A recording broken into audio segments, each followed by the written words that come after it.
Hey guys, welcome back to the channel. I have had many of you requesting me to do another World Between Worlds video. Over the years, we have done several what ifs based on this ethereal domain, but I think today's story you will all find specifically exciting. What if Ahsoka saved Anakin on Mustafar with the World Between Worlds? If you have any other what if ideas you'd like to see, please let me know in the comments and be sure to check out Fantasy Sabers for all of your saber needs. Okay, let's get into the video. Let's start today's story with Ahsoka as she is pulled into the World Between Worlds by Ezra and Rebels. After they part ways, the Togruta begins walking around. This was a fascinating place that would entice anyone. The power to change time, to see into the future, past, or even anywhere presently. It came with great power. As Ahsoka marched the land, she saw various things, gigantic battles from the Old Republic, the High Republic in all its luxurious glory, and even only a few decades earlier,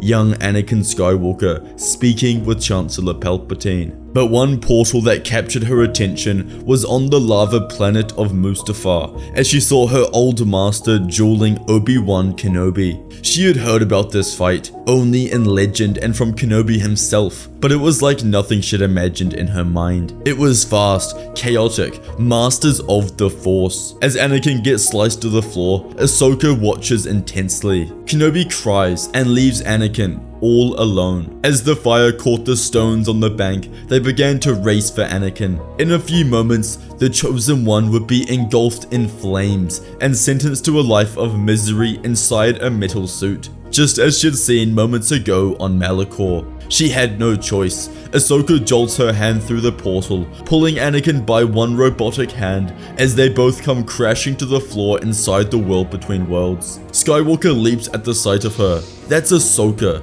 his apprentice, who is suddenly 32 years old. Confusion consumed him, doubled by the distant and ethereal land he found himself in. As he was brought back to reality, pain and hatred consumed him as the agony of being a limbless man returned. Ahsoka tried to calm him. She couldn't believe how much he had changed. This was different to seeing him as Vader. Right now, he looked and smelt like Anakin, but he was a completely different person. Anakin would still be fixated on the dark side, his rage boiling. Anakin had a bundle of questions. Not that Ahsoka could answer them all. He asked how she was older and what place they were in. Tana would explain that the World Between Worlds allows you to see the past, present, and future, and even alternative timelines. It is an endless void. Anakin screams at her to take him home, to take him back to his destiny of ruling the galaxy. Ahsoka knew that she had to do something. She couldn't just leave him or throw him back into the timeline. She had to help her old master,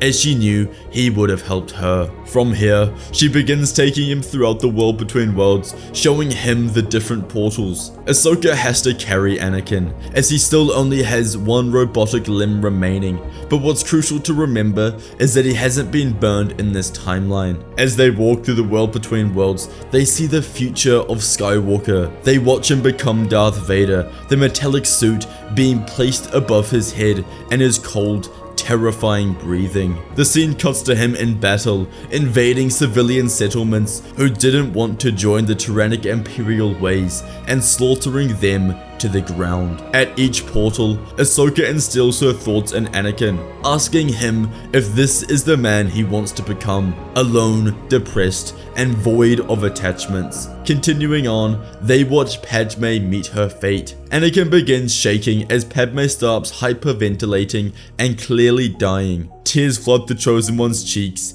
as he says that she wasn't meant to die, that he was going to save her. At this moment, Ahsoka realizes Anakin's motives. He was just trying to save Padme. Probing on this, she asks Anakin why he thought turning to the dark side would save her. With tears consuming him, Anakin would explain everything to his apprentice. He tells her that Palpatine had promised him the power to save her, though only through the dark side could you save others from death. And then he realized that that's the reason she is dead, is because he is stuck here and can't be there to save her. But Ahsoka shuts this down, telling Anakin to look at the portal. Padme had died because of a broken heart. She had lost the will to live. She died because Anakin turned to the dark side, not because she gave birth. Realization washes over Anakin, and then two children are brought to the forefront of the portal: Luke and Leia. Those were the names he and Padme had chosen together. Anakin couldn't believe what he was seeing. The two continue walking the ethereal plane,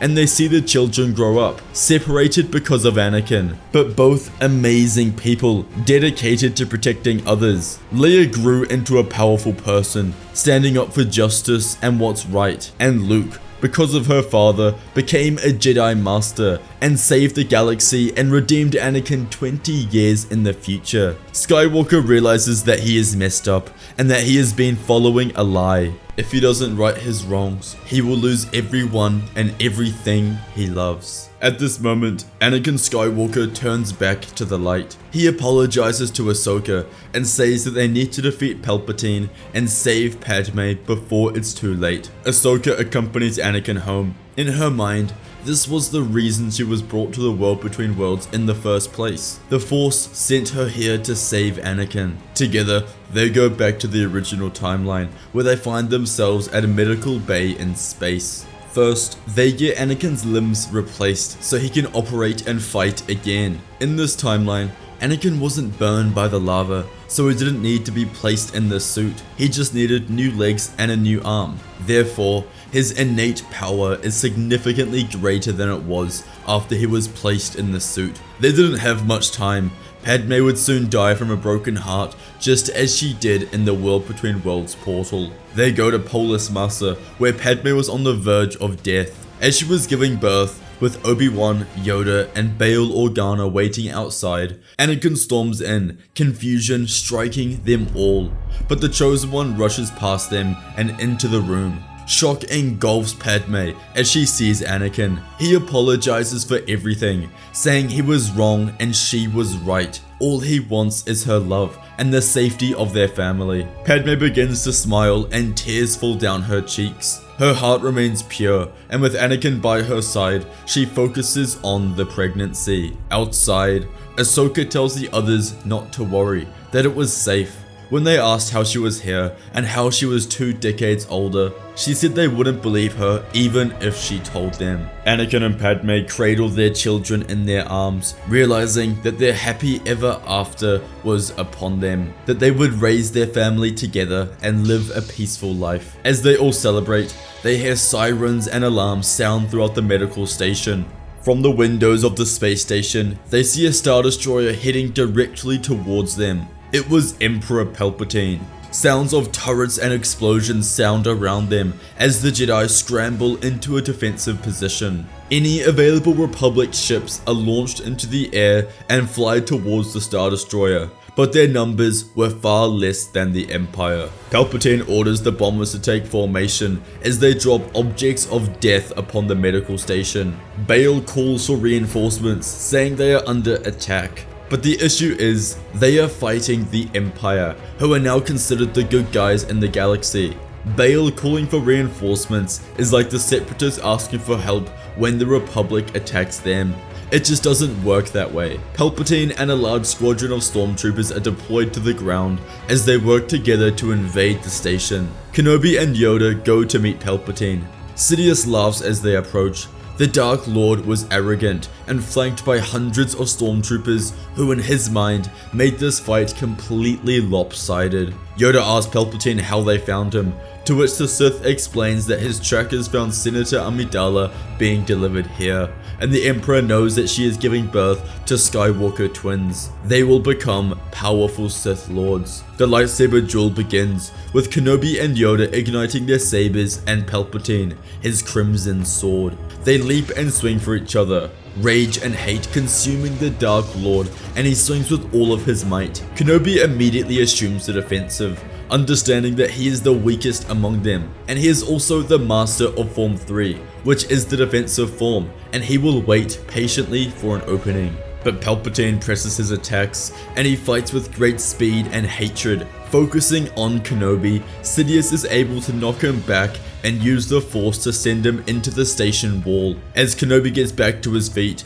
Palpatine orders his troopers to fire upon the Jedi. Raising his blade, Obi-Wan defends against dozens of blaster streams, deflecting and killing stormtroopers when he can. The Yoda and Palpatine rematch would commence, and they swung with everything they had. Yoda leaped around the Sith Lord, rarely remaining on the ground for more than a few moments as he used his lightsaber to try and find an opening. But Palpatine moved like a blur, his movements fast and erratic. The Sith Lord knew all 7 forms of saber combat, something that Yoda didn't even know. And it proved in this duel when he struggled to keep up. Yoda changed course and began using the Force, throwing objects and debris at Palpatine. But the Sith countered with his own Force lightning, and Yoda defended. This was the duel of the ages. Kenobi began slicing stormtroopers to the floor, but there were too many of them, and he was struggling immensely. Together, Kenobi and Yoda are beaten back, as Palpatine orders their deaths. Anakin and Ahsoka appear. Sidious was struck with fear, both from the view of Anakin, the chosen one, but also from Ahsoka, who he recognized, but she was clearly older. He pondered on how this was possible. He had heard of the world between worlds from Plagueis, but never believed it was actually real.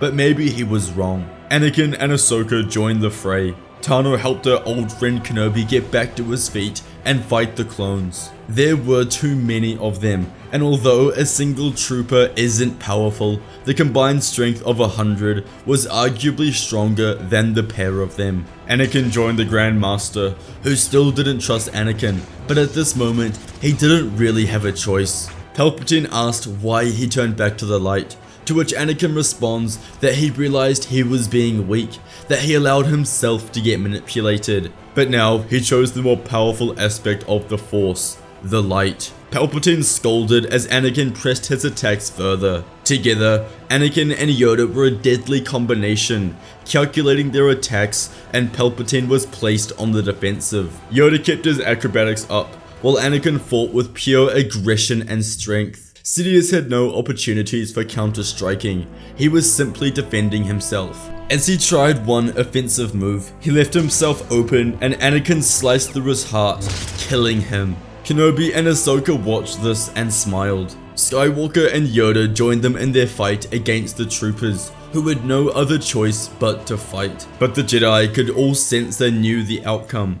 Together, the 4 of them pushed the troopers back until they were all dead. With the fall of Palpatine, the Jedi would finally be safe, but the following days would be crucial. Anakin rushes back inside where he finds Padme, who is still safe on the medical bed with Luke and Leia in her arms, crying because of the noise. He tells them it's over, that Palpatine is dead, and they are finally safe. In this moment, Anakin officially turns back to the light, and any lingering darkness that consumed him is gone. He regretted his actions in the last few days and knew that he would spend the rest of his life trying to right his wrongs. But at least now, the Sith were defeated and they could begin rebuilding. Skywalker congratulates Yoda and Kenobi and asks what happens now.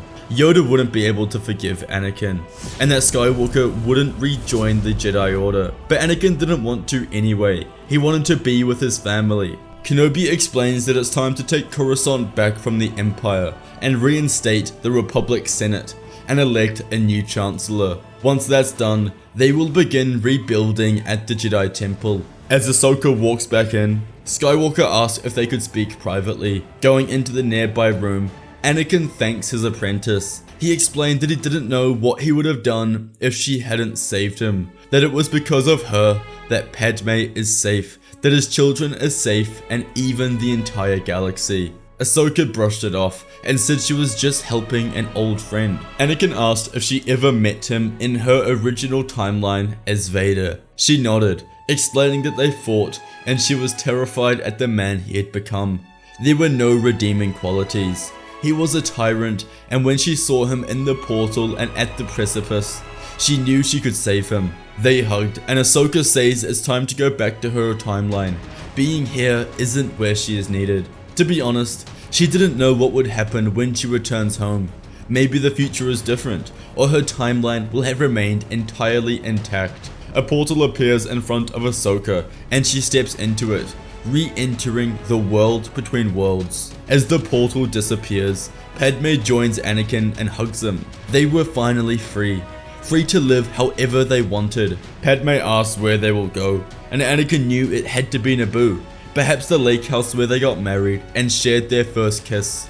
The future was bright and their family was only just beginning. The Skywalker family would get their happy ever after. Ignite your imagination with fantasy sabers.